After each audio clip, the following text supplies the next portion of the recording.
नमस्कार, मैं हूं आनंद शर्मा और आप देख रहे हैं इंडिया अब तक समाचार। नारीत्व का सम्मान इस कार्यक्रम के तहत हम आपको ऐसी महिलाओं से मिलवाते हैं जो अपने परिवार के लिए नहीं, अपने शहर के लिए नहीं, देश के लिए कुछ ऐसा करने का जज्बा रखती है जिससे दूसरों को संदेश मिल सके, लोग प्रेरणा ले सके। ऐसी महिलाओं को हम यहाँ पर आपसे मिलवाने का प्रयास करते हैं। आज हमारे साथ स्टूडियो में मौजूद हैं रोहिणी ताई खड़से, जो एनसीपी शरद पवार दल की राष्ट्रीय महिला अध्यक्ष हैं। इनसे हम बातचीत करेंगे। रोहिणी ताई खड़से, इनको किसी पहचान की आवश्यकता नहीं है और कोई इनको मतलब इनके बारे में कोई कुछ बताए वो बहुत छोटी सी चीज़ रहेगी, क्योंकि जिस जगह से ये आती हैं, जिस परिवार से ये आती हैं, वो अपना नाम रखते हैं, किसी परिचय का मोहताज नहीं है।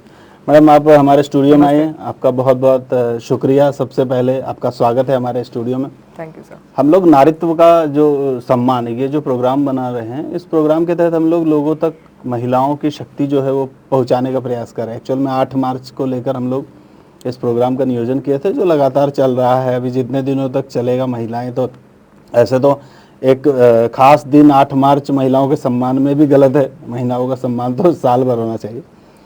मैम, शुरुआत हम लोग जो करेंगे वो एक छोटे से दूसरे प्रश्न से करेंगे कि आप राजनीति में नहीं थी, मतलब हम लोग भी बहुत सालों से हैं, तो हम लोगों को कभी ऐसा लग नहीं रहा था कि आप इस तरीके से राजनीति में सक्रिय हो जाएंगे अचानक से, एकदम फुल प्लेज में। इसके पीछे का राज क्या है? 2013 में अगर आपको याद है तो मेरे भाई निखिल दादा 2013 तक वो राजनीति में सक्रिय थे। मैं मेरे लिए बोल सकती हूँ कि मैं एक्सीडेंटली पॉलिटिक्स में आई हूँ। मतलब ऐसे कुछ सोच के पॉलिटिक्स में कभी आऊँगी ऐसे सोचा नहीं था। पर 2013 के बाद जब मेरे भाई गुजर गए, उसके बाद मेरे बाबा के हेल्थ इश्यूज़ बहुत सारे तभी थे, और वो हेल्थ इश्यूज़ की वजह से उनके साथ घर का कोई हमेशा रहना चाहिए, उस हिसाब से मैंने पूना से यहाँ पे मैं शिफ्ट हुई थी। ऐसे करते करते जो सुदगिरणी के चेयरमैन निखिल दादा थे, वो सुदगिरणी को चालू करवाना है, क्योंकि वो चेयरमैन था और वो जहाँ जहाँ पे कनेक्टेड है, वो कोई भी चीज़ इनकम्प्लीट नहीं रहनी चाहिए, वो मेरा मानस था। इस हिसाब से सुदगिरणी का काम चालू किया और काम करते करते वो अभी अच्छे से चल भी रही है। फिर सुदगिरणी आया, फिर सुदगिरणी से जिला बैंक के लिए एक ठहराव आया था मेरा। वो ठहराव से बाकी सारे लोगों ने अपेक्षा की कि ये टाइम पे आप जिला बैंक के लिए रोहिणी ताई को खड़ा कर सकते हैं। वैसे करके फिर जिला बैंक के लिए चुन के आ गई। फिर चुन के आने के बाद सब लोगों ने अध्यक्ष के लिए नाम सुझाया, तो पहली बार वो संधि मिली और जिला बैंक के अध्यक्ष बन के काम करने के लिए जो मैं अच्छी तरह से काम कर सकती थी वो 7 साल में मैंने किया। और उसके बाद जो पॉलिटिक्स में आई हूँ, तो फिर ये ऐसा है कि एक बार आप आ गए यहाँ पे तो फिर बाहर निकल नहीं सकते, क्योंकि आपके ऊपर लोग भरोसा करने लगते हैं, आपके ऊपर वो जिम्मेदारी आने लगती है कि एक बार आप आ गए तो फिर लोगों के लिए आपको काम करते रहना पड़ता है। उनकी जवाबदारी आपके ऊपर है, जिम्मेदारी आपके ऊपर है। तो वो करते करते पॉलिटिक्स में यहाँ तक पहुँच गई और पता ही नहीं चला कि फिर कब 2019 का इलेक्शन आ गया। तभी टिकट मांगा नहीं था पर टिकट मिल गया। फिर वो इलेक्शन लड़ना पड़ा। फिर इलेक्शन हारने के बाद लोगों को छोड़ नहीं सकती थी, तो लोगों के लिए काम करना चालू कर दिया। तो 5 साल लोगों के लिए काम करते करते मतदार संघ में सबके साथ जुड़ गई और एक ऐसा रिश्ता बन गया है कि अभी वो सारे लोग मेरे परिवार के सदस्य जैसे हैं। वो मुझे बहन मानते हैं और एक फैमिली रिलेशन बन गया है। तो ऐसे करके पॉलिटिक्स में आई हूँ। एक्सीडेंटली आए हैं और अब परमानेंट इसी के अंदर रहना पड़ेगा आपको। ताई, आप एक ऐसे दल से जुड़ी हुई हैं, शरद पवार जी, जिनको राजनीति में भीष्म पितामह कहा जाता है, तो उनके साथ जुड़कर आप जो हैं वो राष्ट्रीय स्तर पर हो या क्षेत्रीय स्तर पे हो, महिलाओं के और सक्षमीकरण के लिए क्या प्रयास करेंगे? अगर पवार साहब का आगे का पिछला अगर आप लोगों ने देखा होगा तो पवार साहब ने ही महिला नेतृत्व आगे आने के लिए जो आरक्षण अभी हम लोग जो महिलाएं लड़ रही है वो आरक्षण ही पवार साहब ने दिया है हम लोग को। उस हिसाब से ही हम लोग अभी जिला परिषद पंचायत समिति में लड़ पाते हैं, वो आरक्षण की वजह से हम लोग वहाँ पे नेतृत्व कर पाते हैं। पवार साहब ने महिला सक्षमीकरण के लिए बहुत सारे निर्णय लिए हुए उनके कार्यकाल में। उन्होंने खुद सिर्फ निर्णय नहीं लिए, तो वो निर्णय के ऊपर इम्प्लीमेंट भी किया हुआ है। मतलब खुद के घर से वो शुरुआत की है कि पहले हम लोग अगर लड़का और लड़की में भेदभाव करते तो वो भेदभाव खत्म होने के लिए उन्होंने सुप्रिया ताई एक अकेली लड़की के ऊपर खुद का ऑपरेशन करवा लिया था कि मुझे एक लड़की ही मेरा वारस रहेगी, वही मेरा नाम आगे चलाएगी, मुझे लड़के की जरूरत नहीं है। तो दूसरों को सीख देने से पहले उन्होंने खुद वो इम्प्लीमेंट किया, अपने से शुरुआत की और फिर लोगों को वो अभी बताते हैं कि हाँ लड़का और लड़की में आप भेदभाव नहीं करो। मैं ऐसे नेता के नेतृत्व में काम करती हूँ, इसीलिए आज भी बचत गट के लिए सुप्रिया ताई जी का जो काम है संपूर्ण महाराष्ट्र में, तो ऐसे अनेक महिला है कि उनको रोजगार दिया गया है ताई के माध्यम से। फैक्ट्रीज है उनकी महिलाओं की जो डिफरेंट प्रोडक्ट्स तैयार करते हैं, वो प्रोडक्ट तैयार करने के लिए हम लोग उनको मार्केटिंग भी मतलब मार्केट में जाके स्टोर्स भी उपलब्ध करके देते हैं। उनको सेल कहाँ करना है जो इशू होता है तो उनकी जगह भी हम लोग उनको अवेलेबल करके देते हैं। मतलब हम लोगों को जितना हम लोग महिलाओं के लिए काम कर सकते हैं उतना करने की हमारे माध्यम से हम लोग कोशिश कर ही रहे। और कहीं भी अगर महिलाओं को ऐसे लगता है कि हमें प्रॉब्लम है या इशू कोई है तो उनके लिए सुप्रिया ताई और हम लोग सारे महाराष्ट्र की महिलाओं के लिए काम कर रहे हैं। ताई अभी पूरे भारत में ही महिलाओं के साथ हिंसा, मारपीट, ये सारी चीजें लगातार इन दिनों कुछ ज्यादा ही बढ़ती नजर आ रही है। जलगांव में तो सुबह सुबह जो घटना हुई है वो अभी एकदम ताजा है। व्यक्तिगत राय क्या है, किस तरीके से रुकेगा ताई ये सब कुछ? अगर पिछले हफ्ते ही हम लोग मुख्यमंत्री महोदय जी से ये निवेदन करने गए थे कि ये महिला अत्याचार जो बढ़ रहे हैं उसके लिए एक तो न्याय व्यवस्था कड़क होनी चाहिए, पुलिस जो है पुलिस यंत्रणा जो है उनका एक दबाव सब लोगों के ऊपर होना चाहिए जो अभी थोड़ा कम लग रहा है। इसकी वजह से अपराधी अपराध करते हुए डर नहीं लग रहा उनको। और मेरा आगे इससे आगे जाके ये कहना है कि अगर आपको ये घटनाएं कम करनी है तो इसके जड़ तक जाओ।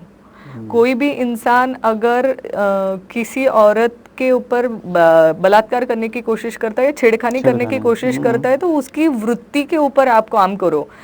एकदम से कोई ऐसी अपराधी नहीं तैयार होता है समाज में, उसकी जड़ तक जाओ। तो जड़ तक कैसे जा सकते हैं? तो ये वृत्ति के ऊपर काम करने के लिए आपको ये एजुकेशन सिस्टम में चेंज देनी पड़ेंगे। आपको वो शिक्षा बचपन से बच्चों में ये सिखाना पड़ेगा कि एक औरत और एक पुरुष में अंतर नहीं है, दोनों को उतनी ही इज्जत मिलनी चाहिए जितनी एक लड़के को मिलती है।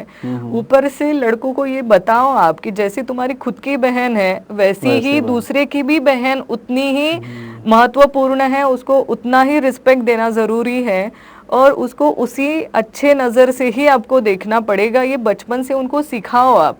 आजकल हो गया क्या कि हमारी बहन तो हमारी बहन है पर दूसरे की बहन है तो फिर हम छेड़खानी चालू कर देंगे, उसको चिढ़ाएंगे, ये करेंगे। ये गलत शिक्षा की वजह से हो रहा है। मेरा दूसरा सुझाव था कि आप महिलाओं को खुद की सुरक्षा करने के लिए मतलब सेल्फ डिफेंस का भी स्कूल में उनको पढ़ाओ ताकि वो खुद की सुरक्षा खुद कर सके। अगर हम किसी के ऊपर डिपेंड है कि हमारी कोई आके सुरक्षा करेगा, वो करने की जरूरत ही ना पड़े। आप ही स्कूल में उनको इतना ट्रेन करा दो कि हम ही अपनी सुरक्षा खुद कर लेंगे अगर ऐसी कोई सिचुएशन आती है तो। ऐसी बहुत सारी सुझाव मैंने मुख्यमंत्री महोदय जी को जो पत्र लिखा था उसमें दिया था कि आपको ये करना पड़ेगा। आपने एजुकेशन सिस्टम में जब तक बदलाव नहीं लाएंगे, आप बच्चों को ये जब तक नहीं पढ़ाएंगे बचपन से तो ये सीखेंगे नहीं। क्योंकि पुरुष प्रधान संस्कृति है हमारी। पुरुष प्रधान संस्कृति में आज भी लोग ऐसे ही समझते हैं कि औरत पैर की जूती के समान है, उसको ज्यादा इज्जत देने की जरूरत नहीं।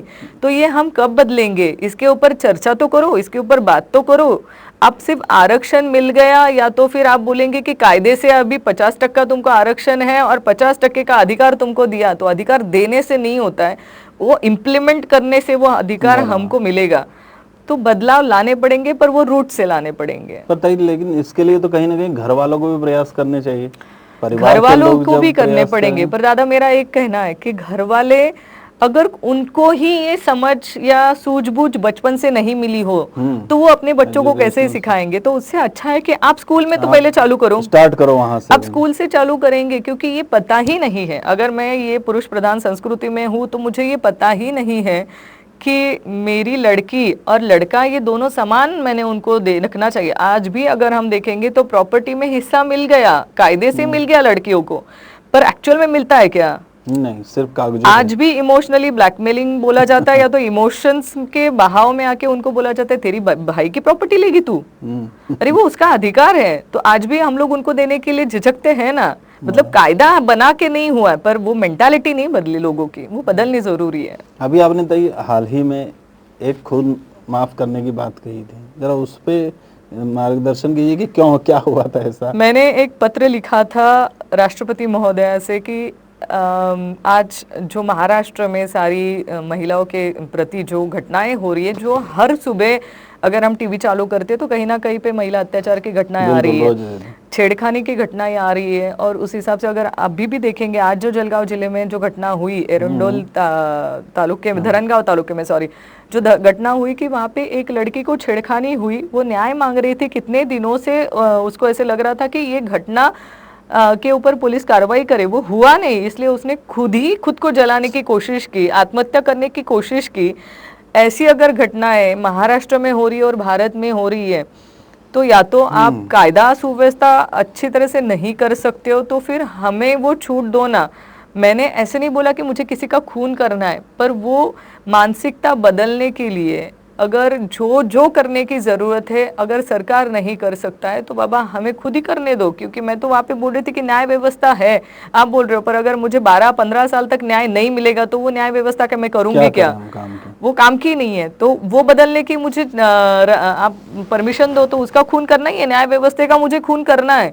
जो मानसिकता है, जो विकृति है लोगों में, कि जिसकी वजह से ये दिल में ख्याल आता है कि मैं वो लड़की का जाके बलात्कार करूं या कुछ, जो भी विकृति उनके दिमाग में है, वो विकृति का खून करने की परमिशन मांग रही हूँ। मैं लोगों का खून नहीं बोल रही हूँ, पर इस हिसाब से मुझे ये बोलना था कि आप इसके लिए कुछ तो चेंजेस लाओ ना, सिर्फ देखने से नहीं हो रहा है। अगर हम लोग बोल रहे हैं कि इसके लिए सुझाव है, तो हमारे पास सुझाव भी है। हम बोल रहे हैं एजुकेशन सिस्टम में आप बदलाव लाओ, आप लड़कियों को सेल्फ डिफेंस सिखाओ, आप हर जगह पे महिलाओं को उतना ही सम्मान मिले। अगर कोई अधिकारी इसमें डिले करता है कि कंप्लेंट एफआईआर दर्ज कराने टाइम पे अगर वहाँ पे डिले होता है, तो उस पर क्यों कार्रवाई नहीं की जाती है?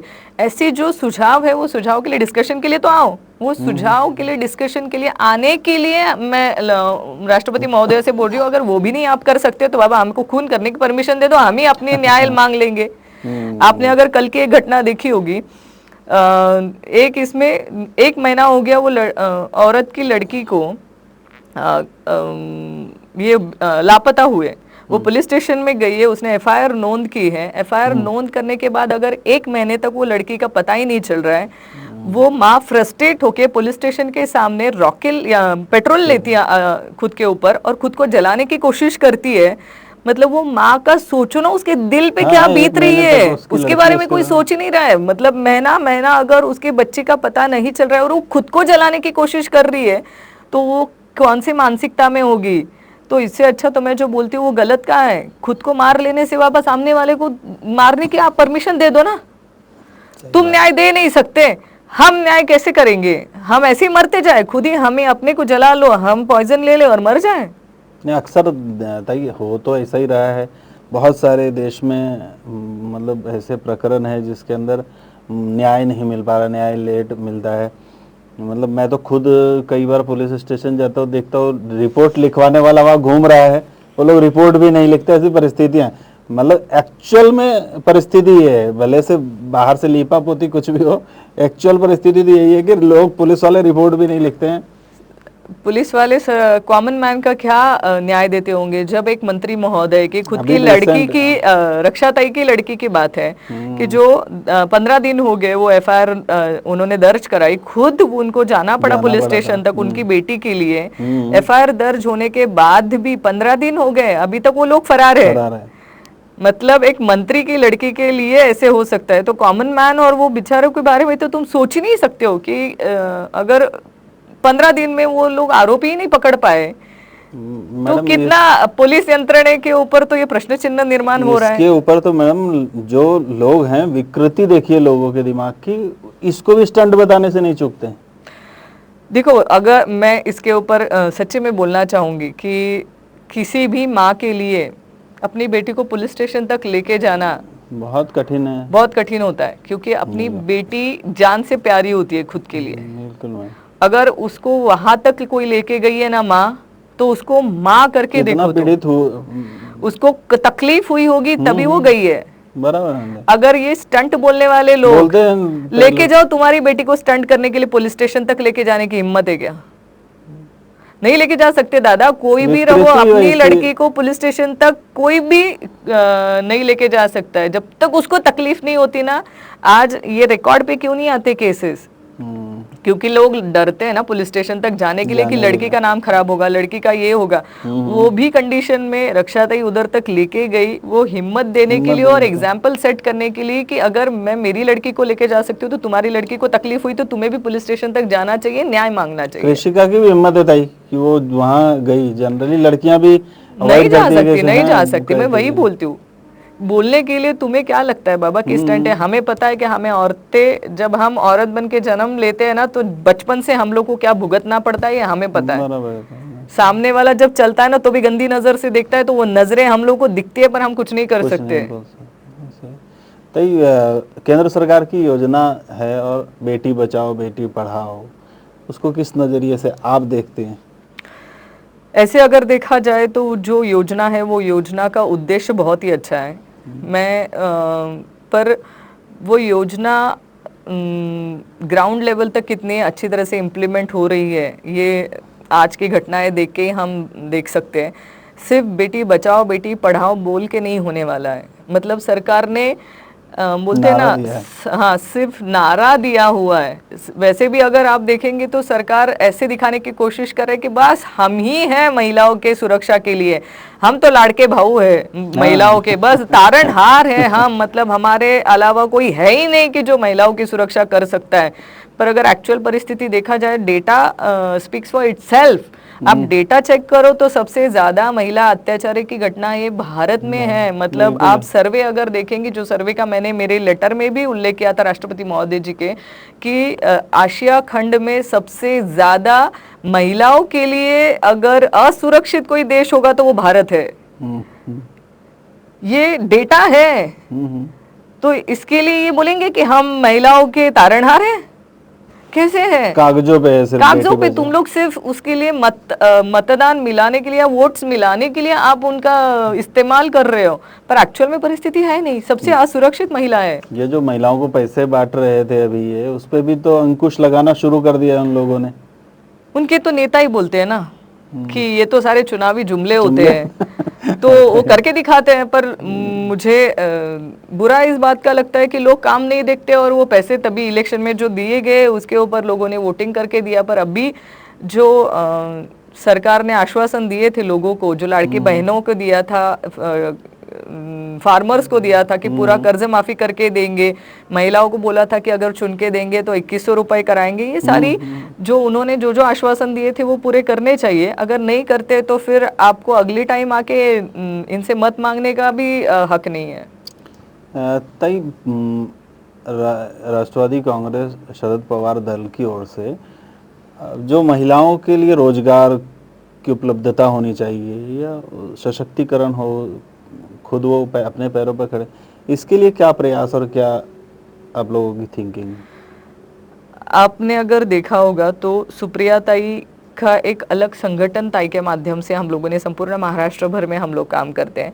वो संगठन के माध्यम से तालुका लेवल तक महिलाओं का एक संगठन हम लोगों ने तैयार किया हुआ है। वहाँ पे बचत गट के माध्यम से उनको जैसे मार्गदर्शन की ज़रूरत है या उनको अपने जो बनाए हुए प्रोडक्ट्स है उनको सेल करने के लिए कोई मदद चाहिए होती है, एक तो कोई किसी से कोलैबोरेट करके हम लोग दे सकते हैं क्या, किसी दुकान से कोलैबोरेट करके हम लोग उनको वो जगह दे सकते हैं क्या, ऐसे हम लोग उनको मदद भी करते हैं। उनको जिस हिसाब से मदद चाहिए हमारी तरफ से वैसे हम लोग वो बचत गट महिलाओं को करते हैं ताकि वो खुद के पैर पे खड़ी हो सके। और हमारा सबसे पहला मतलब अगर बचत गट का ये जो आज की जो ये है चळवळ जी आहे वो पूरा सुप्रिया ताई और शरद पवार जी के माध्यम से ही हुई है। मतलब पहले कभी बचत गट संकल्पना ही नहीं थी, ये हाँ, पहले पवार तो साहब नहीं, जी के माध्यम से मेरा- आई है। तो ये पवार साहब जी ने ही शुरुआत की है कि औरतें एक साथ आए और एक साथ आके उनको अपने पैर पे खड़ा होना पर उन्होंने सीखना ताई चाहिए। बचत गट जो वाले जो है उनको भी बहुत सी जगह पे परेशानियों का सामना करना पड़ता है। जनरली एज ए जर्नलिस्ट तो मैं ये देखता हूँ कि जिनकी मतलब जिनके पास वसीला रहता है, काम सिर्फ उन्हीं के होते हैं। जो महिलाएं एक्चुअल में कुछ कर सकती हैं, नीडी रहती हैं और जो करना चाहती हैं उनको सपोर्ट नहीं मिलता है। इस संबंध में क्या आप लोगों के प्रयास रहे? बचत गट की महिला जो अच्छे से काम कर रही है उनको सबको न्याय देने की कोशिश तो हर कोई मदद करता ही है। सरकार के भी माध्यम से बहुत सारी योजनाएं लाई गई हुई है कि उसके माध्यम से महिलाओं को फाइनेंसेस भी उपलब्ध किए जाए और उनको हर जगह पे सेमिनार्स अगर ऑर्गेनाइज करके वहाँ पे कोई हम लोग उनको सेल आउट करने के लिए, प्रोडक्ट सेल आउट करने के लिए भी उनको जगह मिले, ऐसे भी ऑर्गेनाइज सरकार के माध्यम से किए जाते हैं। अड़ी अड़चने तो हर जगह पे आएंगी, आएंगी नहीं ऐसे नहीं है। एक तो पर मैं इसको पॉजिटिवली ऐसे देखूंगी तो एटलीस्ट महिला बाहर तो आ रही है, एक 10-10 का ग्रुप बना के वो खुद के पैर पे खड़ी होने का सोच तो रही है। कोई भी बदलाव एकदम से नहीं होता दादा, बदलाव धीरे धीरे होता है और वो धीरे धीरे वो घर के बाहर पड़ के मुझे खुद के लिए कमाई करनी है ये तो सोच रही है ना, आगे से धीरे धीरे उसको जैसे जैसे वो काम करती जाएगी उसको अच्छे से जैसा रास्ता दिखता जाएगा वो रास्ते पे वो काम कर रही है। और हमारे जैसे बहुत सारे लोग आज भी महाराष्ट्र में है कि वो बचत गट की महिलाओं को मदद करने के लिए तैयार है और कर भी रहे। हमें जितनी महिलाओं को मदद करने का कर सकते हैं उतने लोगों को हम कर रहे हैं, सुप्रिया ताई जी कर रहे हैं। हर पक्ष में ऐसी औरतें है ही कि वो लोग भी चाहते हैं कि बचत गट की महिलाएं सक्षम हो। कमियां तो हर प्रोजेक्ट में रहेंगी, ऐसे तो कोई भी 100% तो परफेक्ट कोई हो ही नहीं सकता। तो अभी ये राजनीति बाकी के सवाल थे, अभी बीच में थोड़ा सा दिमाग में कुछ दूसरा सवाल आया। एक ही घर में राष्ट्रवादी कांग्रेस पार्टी भी है और भारतीय जनता पार्टी भी है, घर में भी ऐसा कुछ होता है कि कभी राष्ट्रवादी और कांग्रेस पार्टी के बारे में चर्चा? नहीं, ऐसे कुछ होता नहीं है। एक्चुअली जब हम लोगों ने राष्ट्रवादी कांग्रेस पार्टी में जाने का तय किया था तभी ये डिसाइडेड था कि घर के अंदर कोई राजनीति के सवाल एक दूसरे को नहीं पूछेंगे। हम लोग अपने अपने मत प्रवाह पे ठाम है कि मुझे राष्ट्रवादी कांग्रेस पक्ष का काम करना है तो मैं मेरी इच्छा से कर रही हूँ और मैं इसी में खुश हूँ। रक्षा ताई अपना पक्ष का अच्छी तरह से काम करिए, वो अपने पक्ष की बाजू हमेशा लोगों के सामने लाती है। घर के अंदर ये पॉलिटिकल चर्चा भी नहीं करते और घर के अंदर ये पॉलिटिक्स की नोक झोंक भी नहीं रहती। हम लोग जब घर में आते हैं तो वो मेरी भाभी है, मैं उसके उनके लिए मैं उनकी ननद हूँ।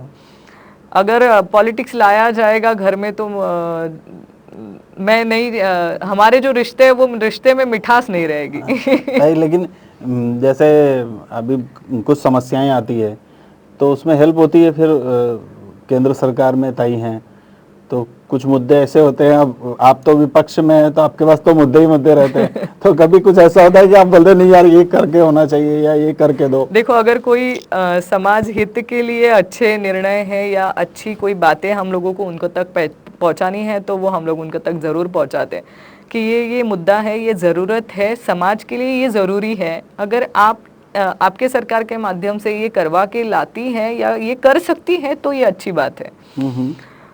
उन तक पहुंचाने की ज़रूर हम लोग प्रयत्न करते हैं और उसमें जितना उनको पॉसिबल है वो मदद करने की कोशिश करते हैं।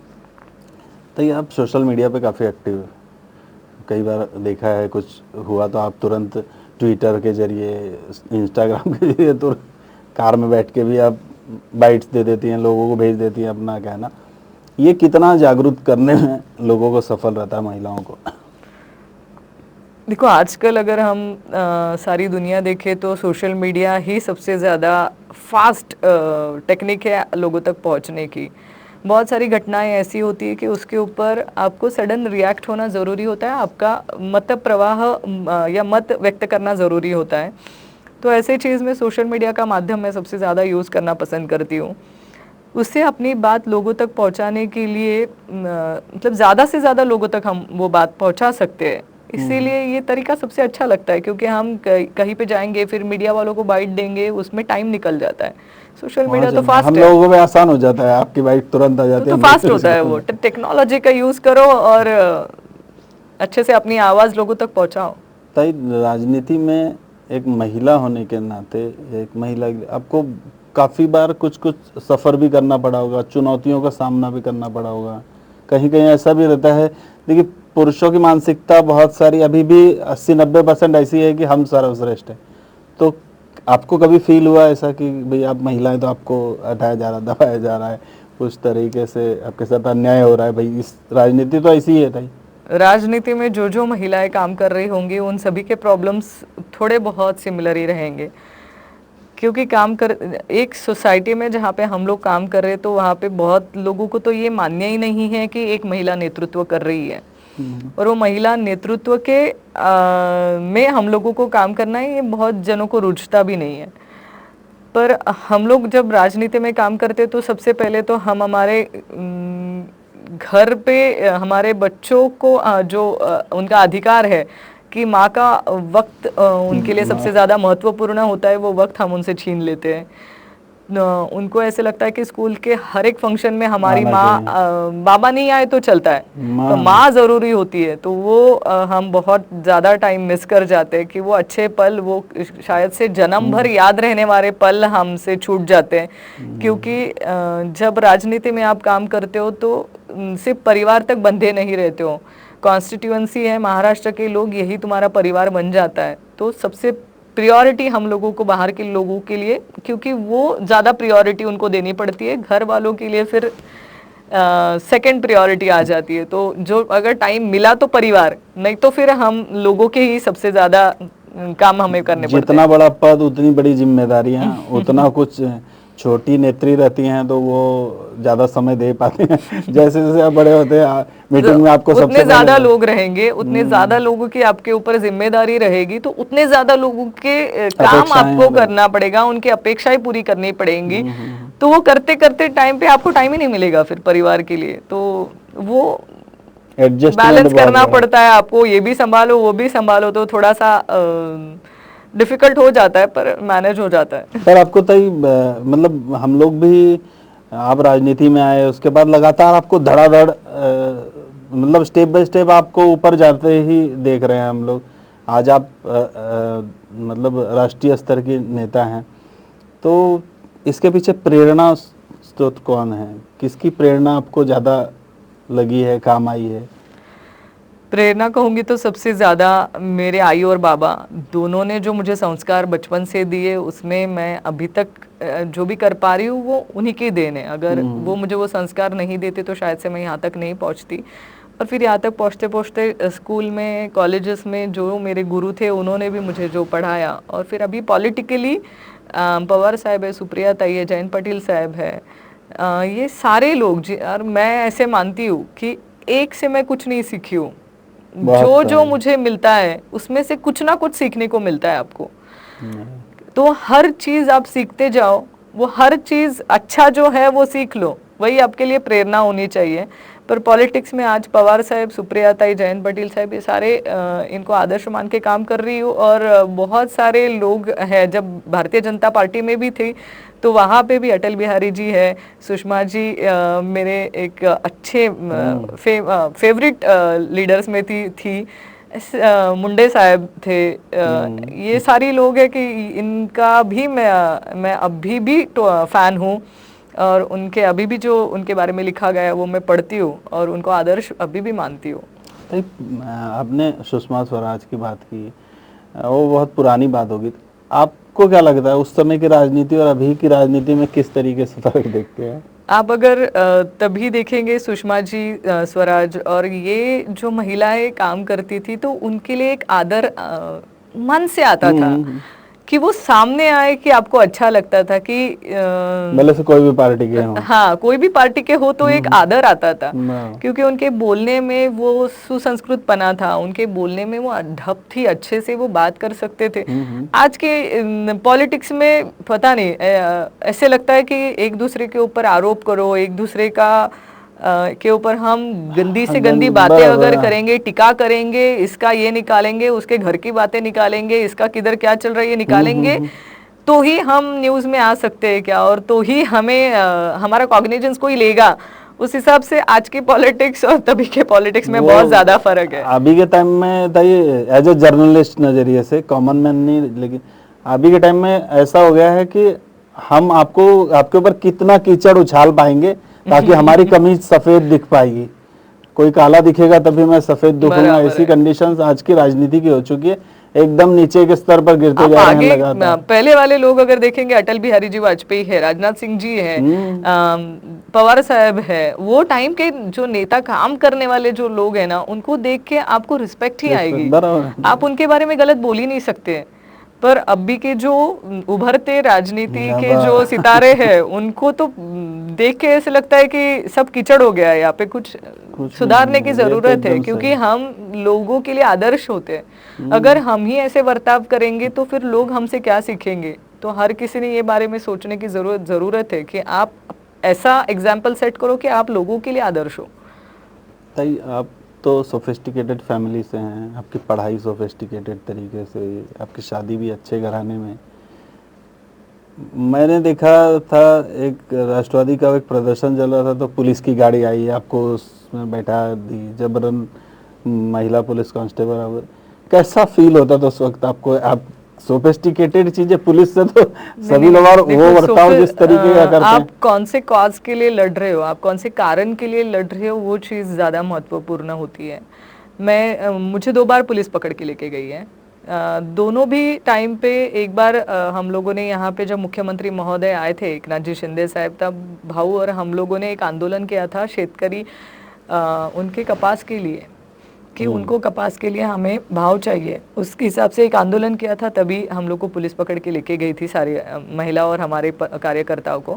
अभी लास्ट वीक हम लोगों ने मुंबई में एक आंदोलन किया, वो महिला अत्याचार जो आज महाराष्ट्र में बढ़ रहे हैं उसके लिए न्याय मांगने के लिए हम लोग मुख्यमंत्री महोदय जी से मिलने गए थे।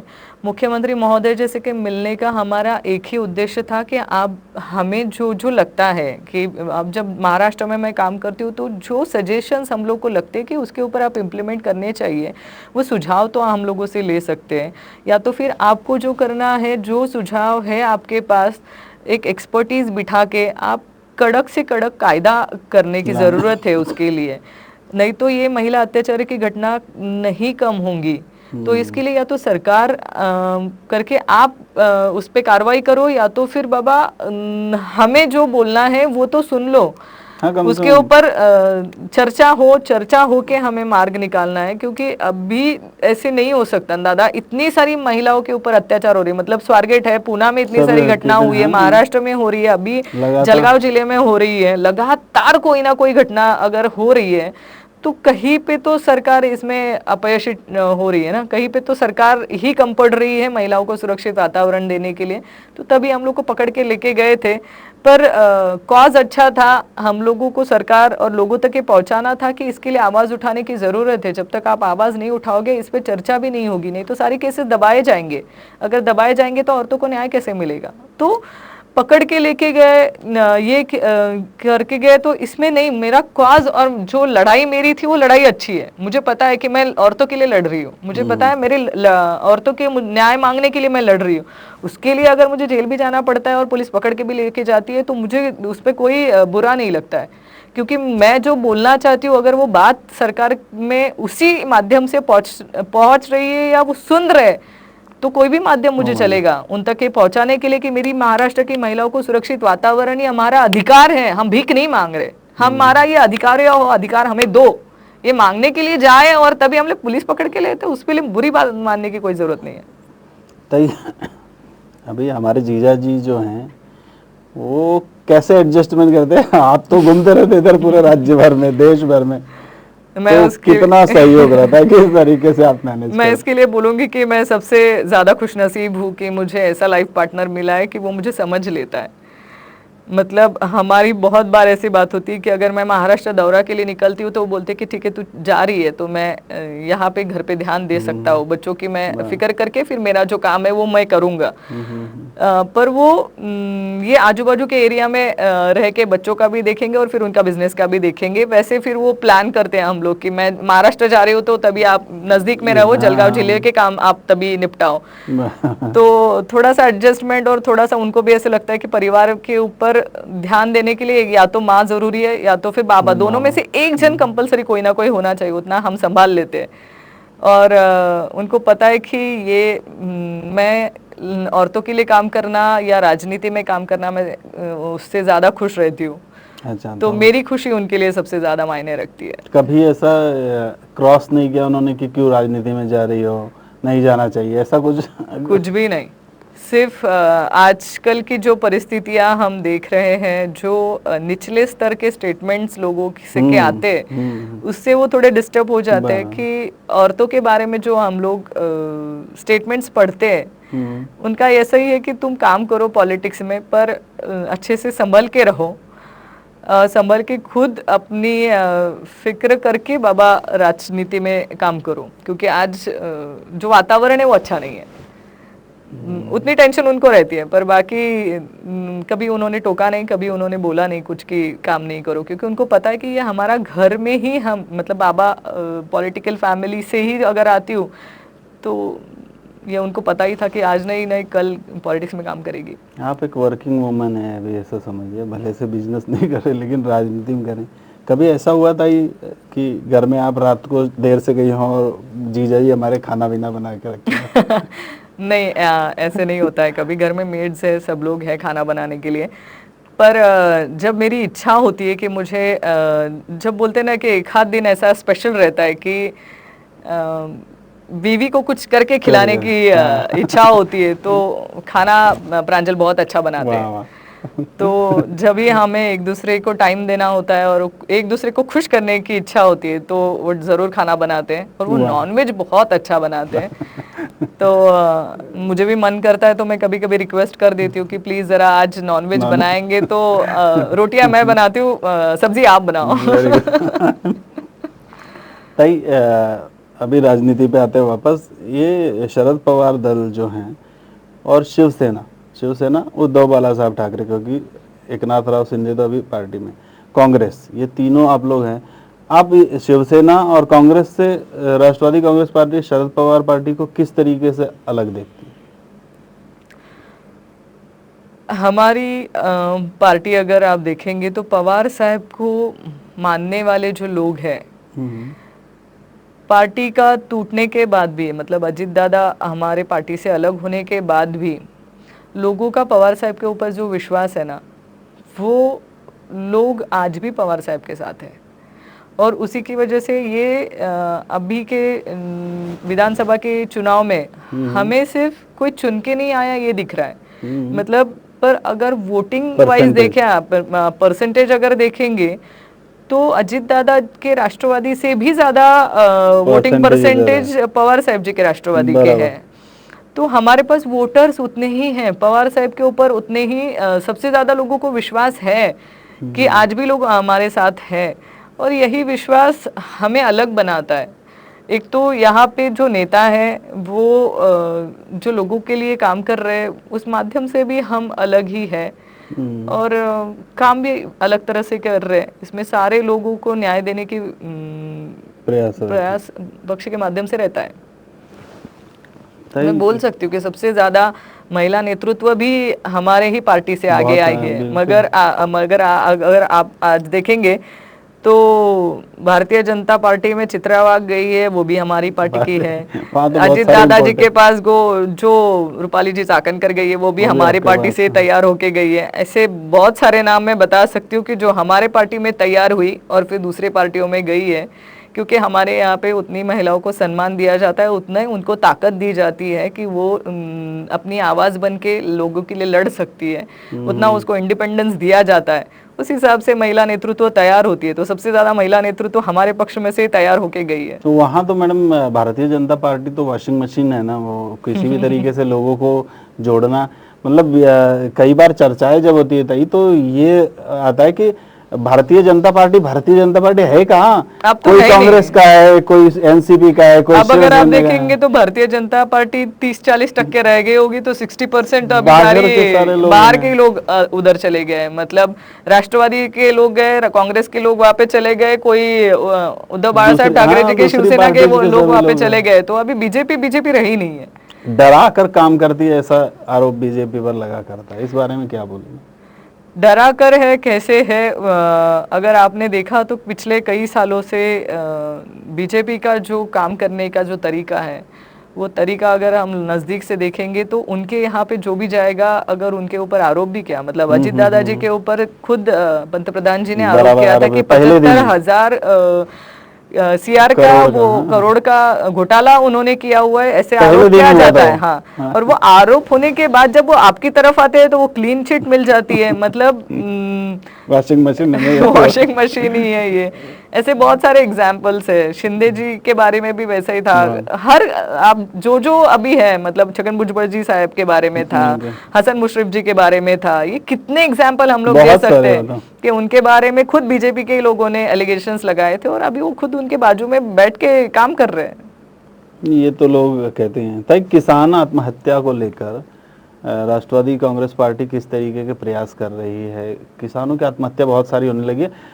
विदर्भ में पहले हुआ करती थी, लेकिन इन दिनों आप देखिए फरवरी में 27 दिन हुआ करते हैं, फरवरी में तो 23 आत्महत्या है।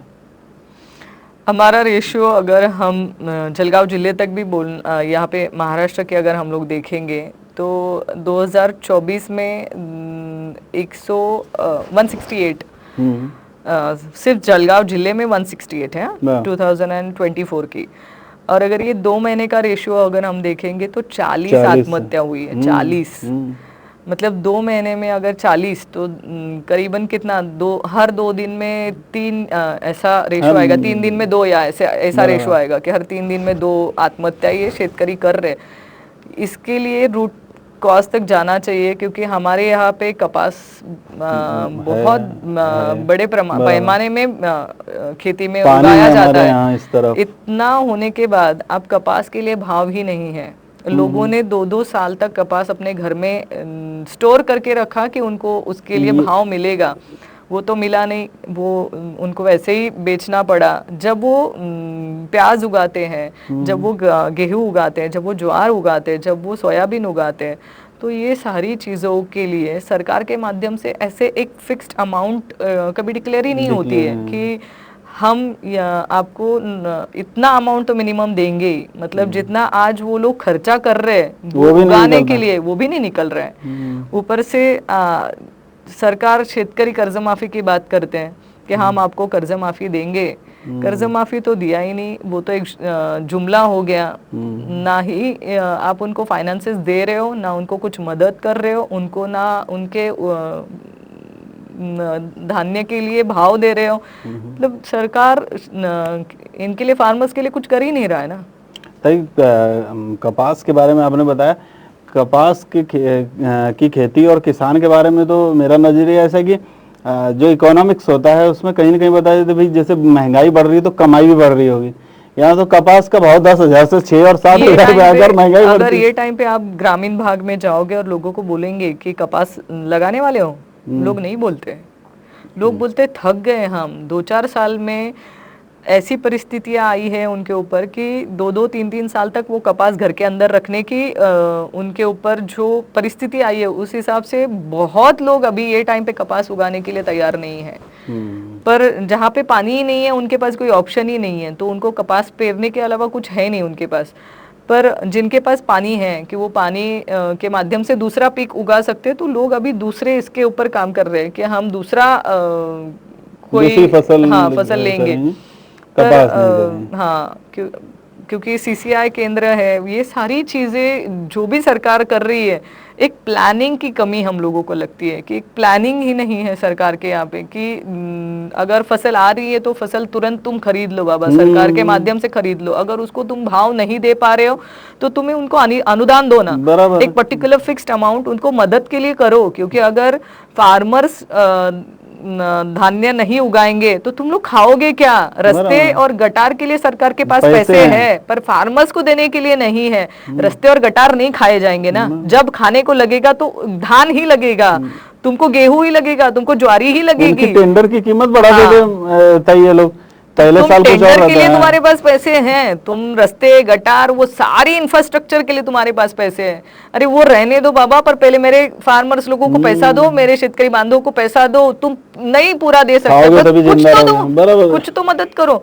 मर रहे हैं वो लोग, अगर 2 महीने में 40 फार्मर्स अगर आत्महत्या कर रहे हैं तो इससे ज्यादा मुझे ऐसा लगता है कि सरकार ने तो डूब के मरना चाहिए। वो तो विदर्भ की बात तो अलग रहती थी ताई, ये तो अभी जलगांव की हालत है। सधन जिला के हम लोग अपने जिले का नाम लेते हैं, जहाँ पे केली उगती है, जहाँ पे कपास है, सबसे ज्यादा जलगांव जिले के नाम लिया जाता है। वहाँ पे अगर फार्मर्स आत्महत्या कर रहे हैं तो सोचने की बात है। ताई आपसे बहुत सारी चर्चाएं हो गई, नारित्व का सम्मान कार्यक्रम में आए, नारित्व का सम्मान में आपने बहुत सारी राजनीतिक और घर की बातें हो गई। आप इस कार्यक्रम के माध्यम से महिलाओं को क्या संदेश देना चाहेंगे? मैं सारी महिलाओं को एक ही निवेदन करना चाहूँगी कि खुद को कभी कमज़ोर मत समझिए।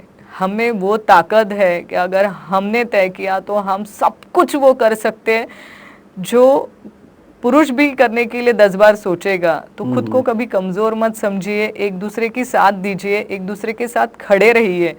हमें एक दूसरे के साथ देते देते ही बढ़ते जाना होगा, क्योंकि आज भी पुरुष प्रधान संस्कृति है और ये हमें मान के चलना पड़ेगा कि आज भी महिलाओं को दुय्यम स्थान दिया जाता है।